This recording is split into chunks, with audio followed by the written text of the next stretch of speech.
Hey guys, hi. Very good evening to all of you and welcome to the session. तो कैसे हैं मेरे नन्हे मुन्ने बच्चे और कैसी चल रही है जिंदगी? All good, all great. चलो, so guys, I guess you all know कि आज हम लोग यहाँ पे क्यों आए हैं. तो आज हम लोग आए हैं यहाँ पे नेक्स्ट चैप्टर डिस्कस करने बिकॉज हम लोगों ने पिछला चैप्टर मजे मजे से कंप्लीट कर लिया, डाउट्स और मेंटी. आई गेस अगर मेरे को याद है अच्छे से तो शायद मैं टॉप किया था, isn't it? I still remember that यार. मतलब काफी अच्छा लगता है, मतलब मजा आता है. ठीक है, बहुत सारे लोग मेरे को चीटर बोल रहे थे, लेकिन टू बी वेरी फ्रैंक मैं चीटर नहीं हूँ यार. अब उस दिन हो गया तो मैं क्या कर सकता हूँ, मेरी गलती नहीं है ना. But anyways, so today we are going to discuss. आज हम लोग क्या डिस्कस करने वाले हैं? सर्कल्स. तो सर्कल्स के बारे में बात करें तो आज सर्कल्स सर्कल्स ऐसे बहुत ही इजी चैप्टर है, तो टेंशन वाली बात नहीं है. सिंपल सिंपल सी चीजें हैं, जैसे कि टैंजेंट्स के बारे में बात की जाएगी, कॉर्ड्स के बारे में बात की जाएगी, इनके थ्योरम्स होंगे और बस यही सब. और क्या, इसके अलावा ज्यादा कुछ इसमें है ही नहीं. तो चलो शुरू करते हैं आज का सेशन. और अब तो मस्त तुम लोग खुश हो जाओ क्योंकि ऐसे भी अब चैनल अलग अलग हो गया है, तो इंग्लिश हिंदी वाला टेंशन भी नहीं रहा. अब मैं हिंदी में भी बात कर सकता हूँ. ऑल्दो कई बार ऐसा होता है वो इंग्लिश वाला भूत मेरे अंदर घुस जाता है, तो मैं हिंदी में बात नहीं कर पाता. मतलब ऐसा नहीं कि आता नहीं है, लेकिन मेरे को ध्यान ही नहीं रहता है कि यार वो हिंदी चैनल इंग्लिश चैनल वो थोड़ा सा खिचड़ी पक गया है. बट एनीवेज मैं ट्राई करता रहता हूँ. और बीच में हो सकता है मैं पढ़ाते पढ़ाते फिर से इंग्लिश वाला भूत घुस जाए मेरे अंदर, तो अंग्रेजी चालू हो जाती है. तो प्लीज डोंट माइंड. ठीक है, लेट्स मूव ऑन. तो शुरू करने से पहले ऑनलाइन एजुकेशन के बारे में, तो वेदांतु आप सबको पता होगा, और अगर नहीं पता है तो दोबारा से जान लो, पहली बार ही जान लो. ठीक है, तो ऑनलाइन एजुकेशन के सारे प्रॉब्लम्स को वेदांतु ने खत्म कर दिया है. हाँ, ये आज का सबसे बड़ा ताजा खबर. और वो खत्म कैसे किया है? जो सारे प्रॉब्लम्स होते थे तुम्हारे डाउट्स के, नोट्स के, टेस्ट असाइनमेंट के, कॉम्पिटिटिव एग्जाम्स के, चॉइस ऑफ शेड्यूल का और चॉइस ऑफ लैंग्वेज का, तो ये सारे प्रॉब्लम्स को एड्रेस कर दिया है वेदांतु ने अपने लाइव प्लेटफॉर्म पे, लाइव सेशंस में. ऑल्दो हम लोग प्रयास कर रहे हैं कि हर जगह इन प्रॉब्लम्स को खत्म किया जा सके, जैसे कि यूट्यूब पे भी. बट द प्रॉब्लम इज कि यूट्यूब इतना ज्यादा फीचर अलाउ नहीं करता. जैसे मान लो कि यूट्यूब ने हमें ये फीचर अलाउ किया, अगेन यूट्यूब ने नहीं किया, मैं ये कहूंगा कि शायद तुम लोगों ने अलाउ किया. और वो तुम लोगों को मैं इसलिए मेन क्रेडिट दूंगा बिकॉज अगर से फॉर एग्जाम्पल पहले हमारे पास बच्चे कम थे, तो कम बच्चों में अलग अलग करना लैंग्वेज के हिसाब से पॉसिबल नहीं हो पाता, isn't it? अब जैसे मान लो क्लास में 20 बच्चे हैं, तो यार 20 बच्चे में 10-10 बच्चे का दो दो बैच नहीं बना सकते ना, नॉट पॉसिबल. हाँ, लेकिन क्लास में 100 बच्चे हैं, तो ऑब्वियसली 50-50 का दो बैच बनाना मुमकिन है. तो you people actually showed that confidence on Vedantu. तुम लोगों ने इतना भरोसा दिखाया, इतने सारे बच्चे आए वेदांतु के पास और इतना ज्यादा क्राउड बेस बढ़ा कि we were able to actually give multiple languages. In fact इस साल से हम लोगों ने महाराष्ट्र बोर्ड भी शुरू कर दिया. तो वो सिर्फ इसीलिए क्योंकि बच्चे इतने सारे आए, तुम लोगों ने इतना भरोसा दिखाया वेदांतु पे, तो इसीलिए चॉइस ऑफ लैंग्वेज पॉसिबल हुआ. इनफैक्ट यूट्यूब पे भी 9th एंड 10th चैनल को देखो, मेरे को आज भी याद है, आज से 1.5 साल पहले, कुछ नहीं 1.5 साल पहले, सिर्फ 2 साल भी नहीं, 1.5 साल पहले हम लोगों ने शुरू किया था Vedantu 9th and 10th channel. अभिषेक था उस वक्त, मैं तो बहुत न्यू न्यू ज्वाइन किया था. तो आई स्टिल रिमेम्बर हम लोग के काफी डिस्कशंस होते थे. और उस वक्त हम लोगों के शायद मतलब कुछ हजारों में सब्सक्राइबर्स थे, बस 2-3 हजार, ज्यादा नहीं. और 2-3 हजार से हम लोगों ने अपनी जर्नी शुरू की और आज 8.5 लाख. इट्स मैसिव यार. और तुम लोगों ने इतना सब कुछ किया, तो दिस इज रियली ग्रेट. और इसीलिए अब हम लोग, तुम लोग इतना प्यार दिखा रहे हो, तो now we are actually able to do कि भाई चॉइस ऑफ लैंग्वेज भी हम यूट्यूब पे भी कर पा रहे हैं. हमने यूट्यूब पे भी इंग्लिश का चैनल बना दिया और हिंदी का चैनल बना दिया. ठीक है, इंग्लिश और हिंदी हो गया, लेकिन बाकी सारे प्रॉब्लम्स यूट्यूब पे नहीं सॉल्व हो सकते. जैसे मान लो कि अगर डाउट्स वाला पार्ट है, तो डाउट्स वाला पार्ट मैं चाहूं तो भी यूट्यूब पे नहीं ले सकता हूँ. उसके लिए मेरे को एक प्लेटफॉर्म चाहिए जहां पे तुम अपने डाउट पोस्ट कर सको, मैं तुमको रिस्पॉन्ड कर सकूं, मैं तुम्हारे चैट को देख सकूं, स्पैम का फिल्टर हो. जैसे यूट्यूब पे क्या है, तुम बहुत सारे चैट्स लिखते हो, वो स्पैम हो जाता है, मैं पढ़ नहीं पाता हूँ, डाउट्स कैसे लूंगा बताओ, पॉसिबल है? तो इसके लिए एक डेडिकेटेड प्लेटफॉर्म होना चाहिए. और वहीं पे वेदांतु ने काम किया, अपने टेक टीम को हम लोगों ने स्ट्रॉन्ग किया, ऐसे ऐसे प्लेटफॉर्म डेवलप किए, and finally we developed a wave platform, जो कि हम अपने लाइव सेशंस में यूज करते हैं. इन लाइव सेशंस में, इन वेव प्लेटफॉर्म से हमने सिर्फ डाउट को आंसर नहीं किया, बल्कि आपको पता होगा शायद कि सबसे ज्यादा इंटरेस्टिंग चीज क्या होती है. तो हमें पता होगा यूट्यूब पे सबसे इंटरेस्टिंग होता है मेंटी क्विज. तुम लोग इसके लिए वेट करते हो. हमने इस मेंटी क्विज के फीचर को अपने वेव में इंटीग्रेट कर दिया. मींस हर एक सेशन में वेव में मेंटी क्विज होता है. हर एक सेशन में तुम्हें लीडर बोर्ड मिलेगा, हर रोज तुम्हारे पास सीखने के लिए एक मोटिवेशन होगा. तो ये बेहतरीन चीजें जो हुई है ना, ये सिर्फ इसलिए हो पाया है क्योंकि अब वेदांतु पे लोग इतना भरोसा करते हैं. अब वेदांतु पे इतनी अच्छी अच्छी चीजें इसलिए हो रही है. Fine. So notes and assignment ये सारे तो सिंपल चीजें हैं, लॉगिन में अवेलेबल हो गया है। टेस्ट एंड असाइनमेंट अब हम लोग वो सारी चीजें ले रहे हैं। अगेन ये यूट्यूब नहीं अलाउ करता है टेस्ट और असाइनमेंट का। कॉम्पिटेटिव एग्जाम्स के सारे सेशंस हमने वेदांतु लाइव प्लेटफॉर्म पे शुरू कर दिए हैं। और चॉइस ऑफ शेड्यूल, तुम अपने शेड्यूल पे लाइव क्लासेस ले सकते हो। तो every time you will get live class. देखो कितना प्यारा है ना, ठीक है। और यहाँ पे चीजें रुकती नहीं है, अनलिमिटेड लाइव क्लासेस, तो तुम जितना चाहो एक दिन में 10 सेशन लेना चाहते हो, go ahead, you can do that. अब ऐसा नहीं होगा कि तो भैया तुमने एक ही बैच के पैसे दिए हैं, तुम्हें एक ही बैच मिलेगा। तुम एक बार सब्सक्रिप्शन ले लेते हो वेदांतु में, एंड उसके बाद पूरा का पूरा वेदांतु तुम्हारे लिए फ्री है। इट्स जस्ट अ यूनिफॉर्म वाला कंसेप्ट कि एक यूनिफॉर्म खरीद लो, उसके बाद पूरे स्कूल तुम्हारा है, तुम कोई भी क्लासरूम में बैठ सकते हो। ठीक है, माइक्रो कोर्सेज से तुम अपने चैप्टर्स कंप्लीट कर सकते हो जो स्कूल में चल रहा हो, other than batch. Crash course available है, रिविजन कोर्स अवेलेबल है, और ये सारे फ्री ऑफ कॉस्ट। मतलब एक बार सब्सक्रिप्शन ले लिया, then you don't have to actually pay for micro, you don't have to pay for crash and all those things. Performance report तुम्हें तुम्हारे ईमेल पे मिल जाएगा, personalise attention through the personal teachers होगा। ये सारी बेहतरीन चीजें होने वाली है। ठीक है, तो you all can join this Vedantu live sessions through subscription. Subscription के लिए you have to just go to this website which is vdnt.in, ये स्मॉल में होगा, /ytpro। ध्यान रखना ये स्मॉल लेटर्स में है, ये कैपिटल लेटर्स में है, vdnt.in/ytpro।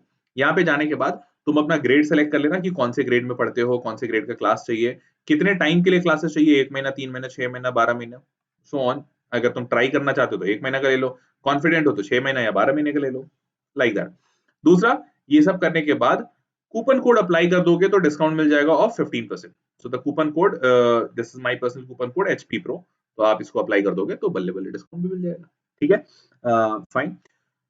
तो मेरे से और बहुत सारे बेहतरीन मास्टर टीचर से पढ़ने का मौका, प्यारा सा मौका। ओके, चलो तो let's start our today's session. आज के सेशन को शुरू करते हैं।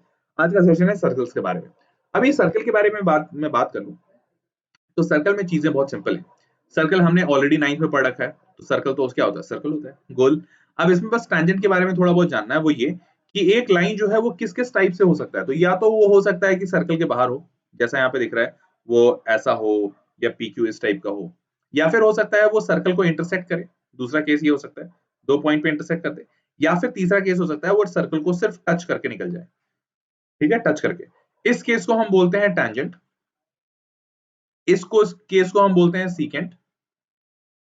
कई लोग इसको कॉर्ड भी बोलते हैं, लेकिन कॉर्ड और सीकेंट में डिफरेंस है। कॉर्ड तब होता है जब वो सिर्फ ट्रायंगल तक, सॉरी सर्कल तक ही सीमित रहे, सर्कल से बाहर उसकी लाइन नहीं जानी चाहिए। अगर सर्कल से बाहर उसकी लाइन जा रही है तो इसका मतलब वो सीकेंट है। ओके, और ये बाहर में हो तब तो फिर वो एक लाइन और सर्कल हो जाएगा, अलग अलग दो सिस्टम। ठीक है, तो ये सर्कल के 3 पॉसिबिलिटीज हैं, circle with a line. Okay, अब ये 3 पॉसिबिलिटीज में जो हम बात करेंगे, तो पहला जो पॉसिबिलिटी है इसका तो कोई टेंशन लेना ही नहीं है, बिकॉज ये बिल्कुल दो दो अलग अलग सेपरेट चीजें हैं। दूसरे की बात करें सेकंड, तो इससे थोड़े बहुत क्वेश्चन बनते हैं, लेकिन मोस्टली कंपटीशन में बनते हैं, तो इस पे बोर्ड्स का फोकस थोड़ा कम रहता है। लेकिन सबसे ज्यादा फोकस बोर्ड्स का इस पे रहता है, टैंजेंट का, क्योंकि टैंजेंट से मैक्सिमम क्वेश्चन बनते हैं। और बोर्ड्स में मान लो कि सर्कल चैप्टर में 85 to 90% क्वेश्चन के जो चांसेस रहते हैं वो इसी पोर्शन से रहता है, tangent with a circle. Okay, और इस पे हम लोग बहुत सारे क्वेश्चंस करेंगे। तो चलो शुरू करते हैं। ये भी हो सकता है मल्टीपल पॉसिबिलिटीज, इसके बारे में बात करते हैं। Let's directly see through some theorem and question. तो पहला थ्योरम जो इस पूरे चैप्टर को शुरू करने के लिए चाहिए वो ये है, tangent at any point of a circle is perpendicular to the radius। ये हमेशा याद रखना। क्या कि जैसे अगर तुमने ये सर्कल बनाया, ये सर्कल पे अगर तुमने एक टैंजेंट ले लिया, मान लो XY तुम्हारा टैंजेंट है, तो ये जो XY टैंजेंट है ना, वो किसी एक पॉइंट पे सर्कल को टच कर रहा होगा ना। इस पॉइंट P को, या जिस पॉइंट पे वो टच कर रहा है, इसको हम कहते हैं point of contact. Point of contact, इस पॉइंट को कहते हैं। तो इस पॉइंट से जब तुम सेंटर को मिलाओगे, जो कि तुम्हारा रेडियस होगा, तो ये रेडियस हमेशा इस टैंजेंट से 90 डिग्री होता है। ये याद रखना, ये थ्योरम है, प्रूफ करने नहीं आएगा, लेकिन तुमको याद रखना है that radius is always perpendicular to the tangent. Fine. हालांकि अगर मतलब 95% चांसेस है कि नहीं आएंगे, बट फिर भी अगर 5% में आ गए तो कह नहीं सकते, बट वो 5% के लिए तुम NCERT देख लेना, बड़ा सिंपल सा प्रूफ है, मतलब 3-4 लाइन का प्रूफ है, बड़ा बहुत ही सिंपल है। ठीक है, चलो आगे बढ़ते हैं। तो अब इस थ्योरम से हम बहुत सारे क्वेश्चन सॉल्व करने वाले हैं। देखो डायरेक्टली सॉल्व करते हैं, रिमार्क्स भूल जाओ। पहला क्वेश्चन कहता है, a tangent PQ at a point P of a circle of radius 5 cm meets the line through the center O at a point Q so that OQ is equals to 12. Length PQ is what? Okay. तो first of all समझना पड़ेगा, ये circle बना लो। tangent PQ at point P of a circle, so you have to make a tangent, बना दिया tangent, point P of a circle, at point P of a circle of radius 5 centimetre. तो at point P ये circle का, और यहाँ पे radius 5 है, तो रेडियस मतलब ये इसको ज्वाइन करने वाला। यार मैंने फिगर बहुत ही गंदा बनाया, मतलब इतना गंदा तो नहीं शायद बनना चाहिए था, बट आई डोंट नो ये कैसे बन गया। तो कोई बात नहीं, मैं एक बार और ट्राई करता हूँ अच्छा बनाने की, ये थोड़ी ज्यादा बेइज्जती हो जाएगी। तो लेट्स सी। हाँ वही मैं सोचा इतना गंदा फिगर भी मैं नहीं बनाता हूँ, मतलब माना कि मैं बायो का स्टूडेंट नहीं हूँ, बट स्टिल। तो this is your point P, और पॉइंट पी से इस सेंटर को मैंने जोड़ दिया, रेडियस है 5 सेंटीमीटर। तो radius of 5 centimetre meets a line through the centre O at point Q. तो यहां सेंटर ओ से एक लाइन पॉइंट क्यू को मिल रही है, मान लो ये तुम्हारा क्यू है, तो पी क्यू टैंजेंट हो गया और ओ से क्यू पॉइंट को मिल गया, तो O Q so that O Q is 12। O Q आपका क्या है, 12 है, ओ क्यू आपका 12। ओके, तो हमें लेंथ पी क्यू चाहिए, शायद हमने फिगर सही नहीं बनाया क्या। Tangent P Q at a point P of a circle, at a point P of a circle. Okay, हमने टैंजेंट बिल्कुल सही बनाया। तो ये है हमारा 12 सेंटीमीटर, ये दिया हुआ है। तो अगर ये 12 है और ये 5 है और ये 90 डिग्री है, तुम्हें पता है, तो अगर ये 90 डिग्री, ये 12, ये 5, तो अब तुम्हें क्या करना है, पाइथागोरस थ्योरम लगाना है। तो पाइथागोरस थ्योरम तुम लगाओगे, hypotenuse square equals to perpendicular square plus base square, तो पी क्यू स्क्वायर कर दिया। तो tangent PQ at a point P of a circle of radius 5 centimeter meets a line through the center O at a point wait a second, a tangent PQ at a point P of a circle of radius 5 centimeter meets a line wait a second, meets a line through the center O at a point Q so that OQ is equals to 12. Okay, fine, this is fine. Okay, हमने कोई गलती नहीं की है. So you can send this to this side. So ये हो गया 144, ये 5 स्क्वायर इधर जाएगा तो -25 is equals to PQ square. Fine, अब बस तुमको इसको सॉल्व करना है, तो 144 माइनस 25 करो और PQ की वैल्यू आ जाएगी। आई गेस वो PQ की वैल्यू आनी चाहिए कि root under 144 minus 25, if I am not wrong, तो 119 होना चाहिए। तो रूट अंडर 119 PQ की वैल्यू आ जाएगी, लेंथ ऑफ द टैंजेंट। यहाँ पे लेंथ ऑफ टैंजेंट भी पूछ सकता था या लेंथ ऑफ PQ भी पूछ सकता है, एनीवेज इज फाइन। ओके, चलो आगे बढ़ते हैं। तो सिंपल सेम आंसर यहाँ पे भी है, PQ की value root under 119, exactly the same thing. OQ जो 12 सेंटीमीटर दिया हुआ है, और इसके बाद ये 5 सेंटीमीटर दिया हुआ है, और इसकी वैल्यू हमें निकालनी है। फाइन, सिंपल था।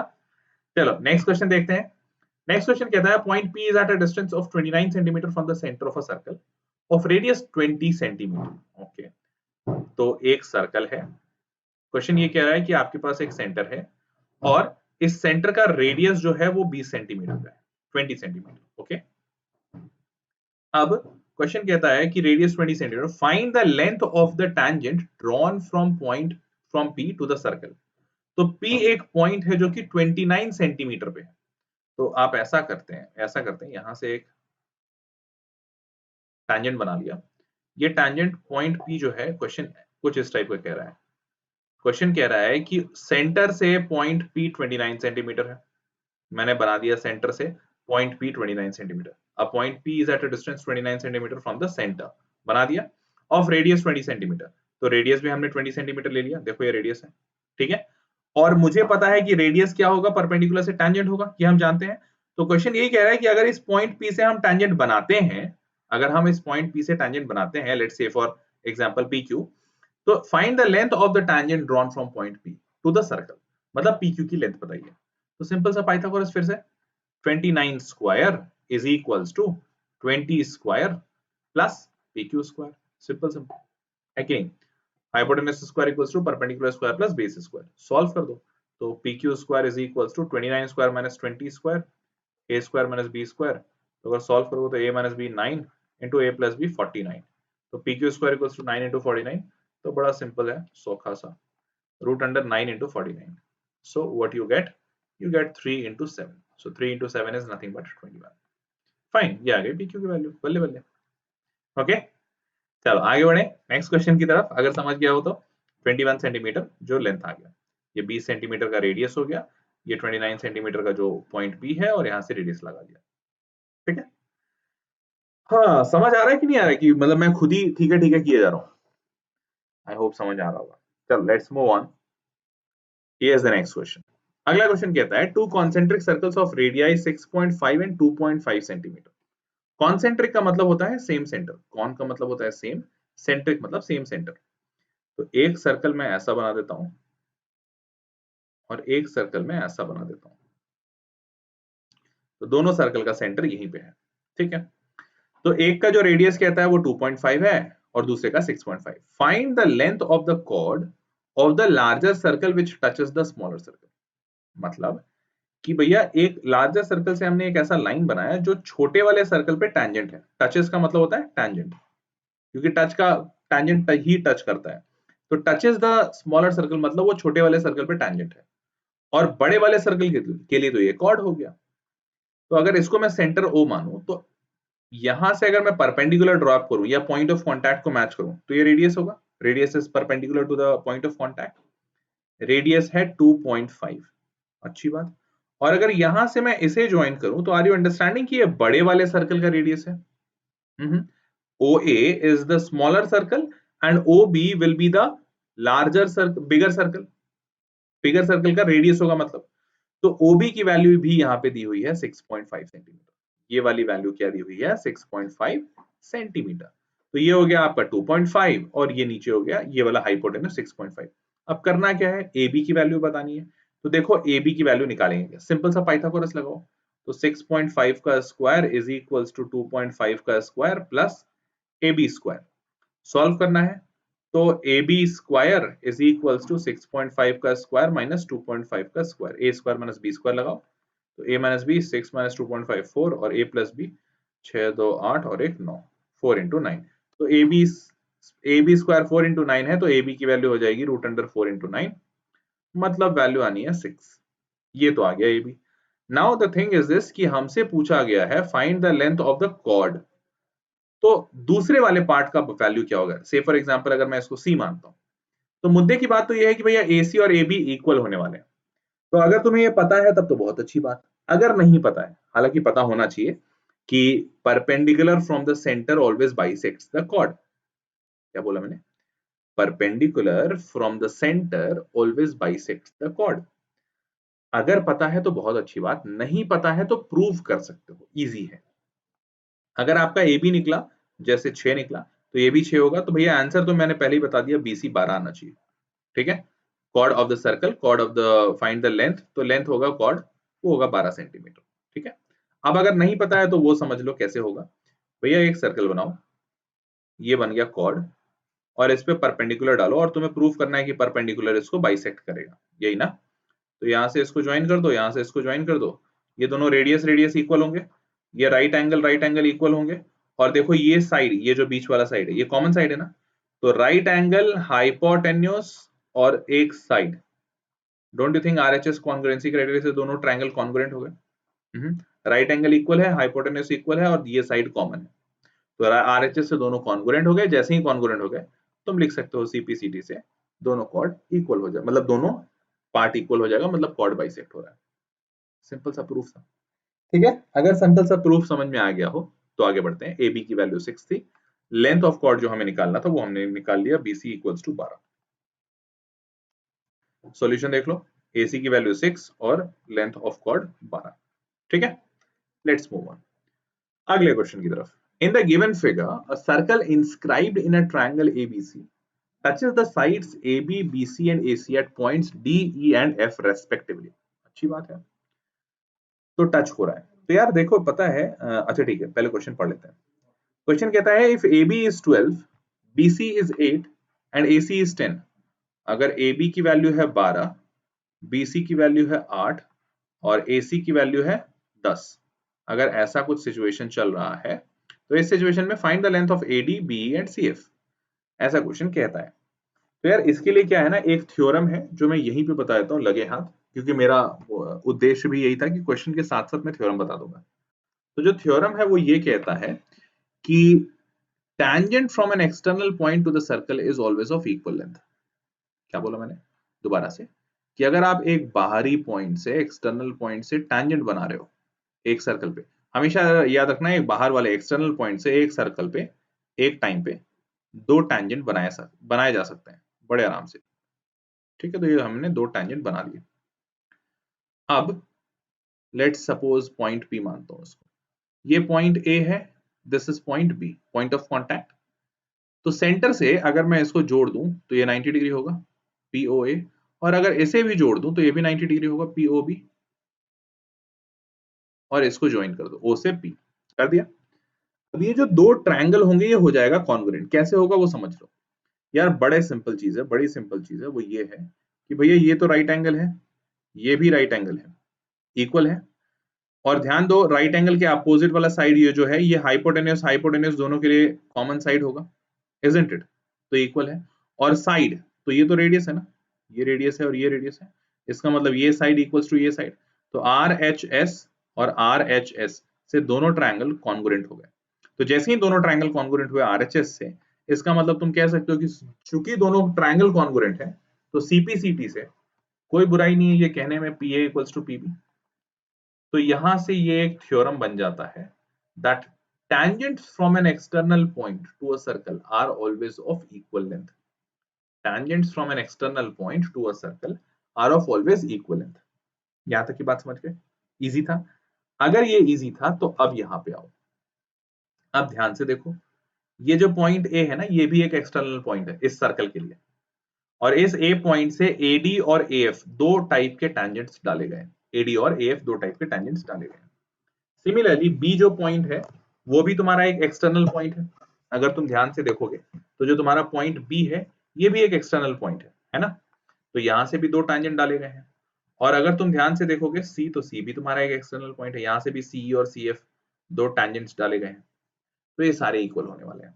ठीक है, अब क्वेश्चन कहता है कि इसी की वैल्यू बता दीजिए, AD की वैल्यू बता दीजिए, BE की वैल्यू बता दीजिए और CF की वैल्यू बता दीजिए। बोला ठीक है, चलो बताते हैं। अब कैसे सॉल्व करना है इसको समझो। तो यार मुद्दे की बात यहाँ पे ये है कि तुमको इसको थोड़ा लंबा सॉल्व करना होगा। कैसे लंबा? कि आप पहले इसको यहाँ से ज्वाइन कर लो, ज्वाइन कर लो, या फिर कुछ और बताऊं?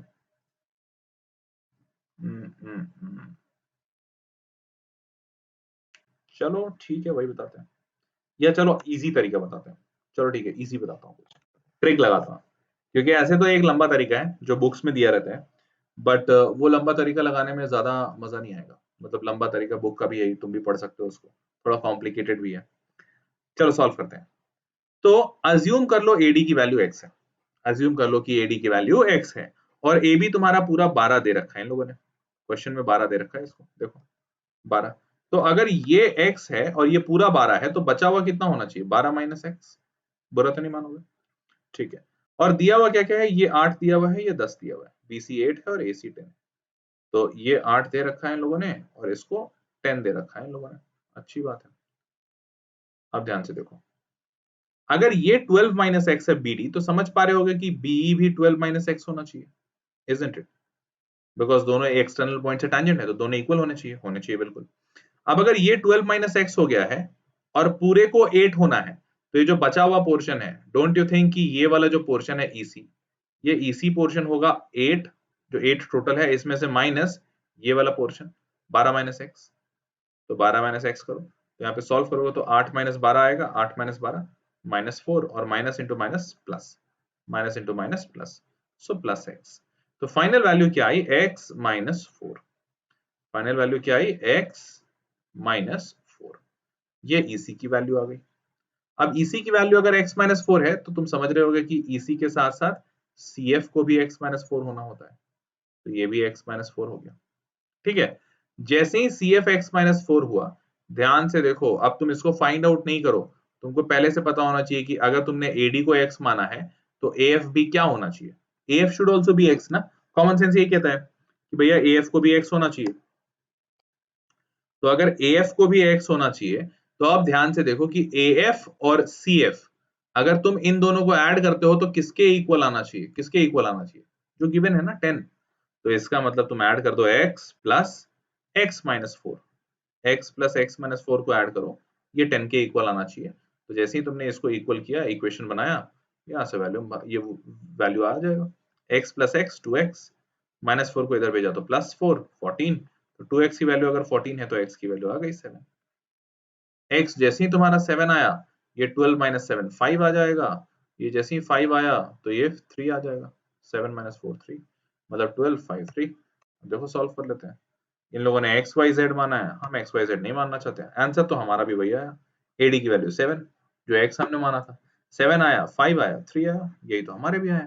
लेकिन इजी तरीके से देखो यहाँ पे मोस्टली बुक में क्या किया रहता है, एक लंबा तरीका लगा देते हैं एक्स वाई जेड वाला, कि इसको एक्स मानो तो ये भी एक्स, इसको वाई तो ये भी वाई, इसको जेड तो इसको जेड, एंड सो ऑन। ये अननेसेसरली का कॉम्प्लिकेट होता है, so don't apply that.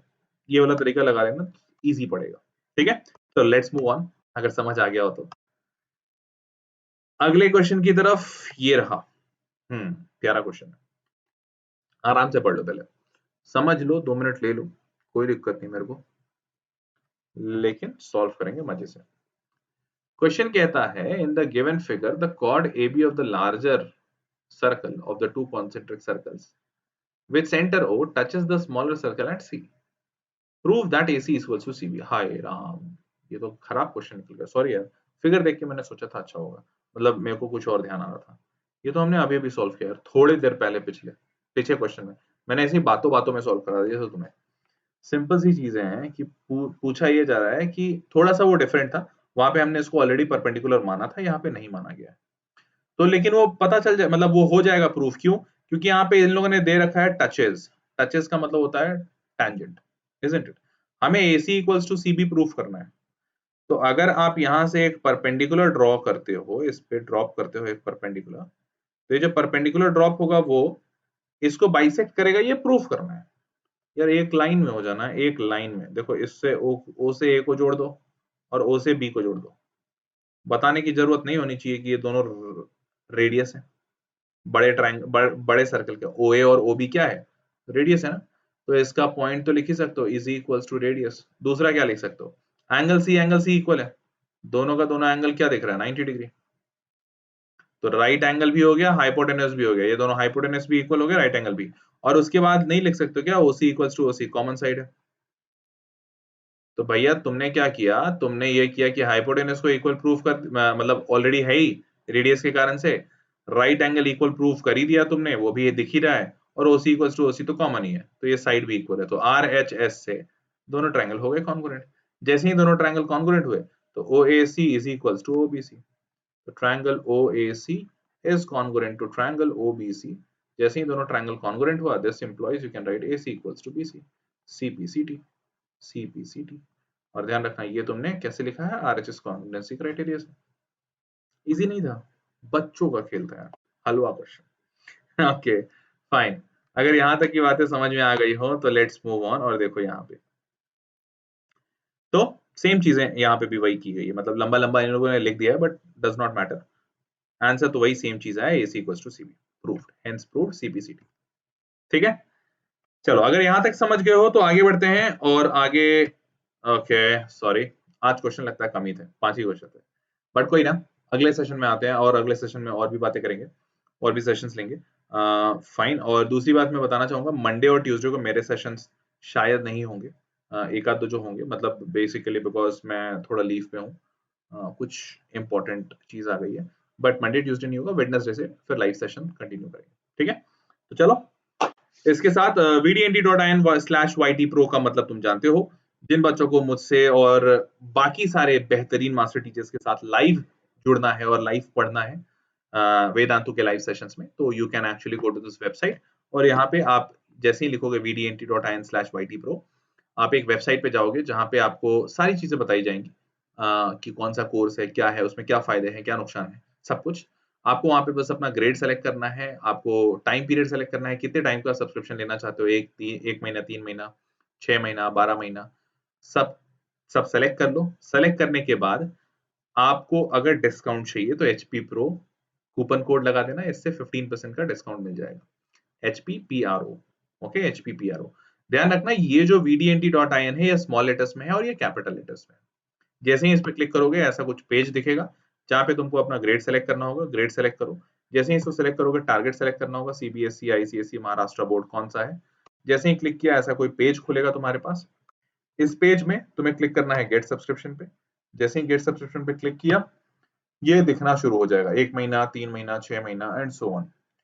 Coupon code नहीं डालोगे तो पूरे पैसे लगेंगे, कूपन कोड डालोगे तो फायदा हो जाएगा, 15% का डिस्काउंट मिल जाएगा। तो मूविंग अहेड, 1 महीना, 3 महीना, 6 महीना जो भी पसंद आए ले सकते हो, and you can start your journey with your favourite master teacher. ठीक है, चलो इसी के साथ it's time to say good bye guys. It was really a wonderful and fantastic session with you all, काफी मजा आया। अगले सेशन में मिलते हैं और बहुत सारी मस्ती करेंगे। ठीक है, bye bye, good night and see you all in the next session. Bye bye.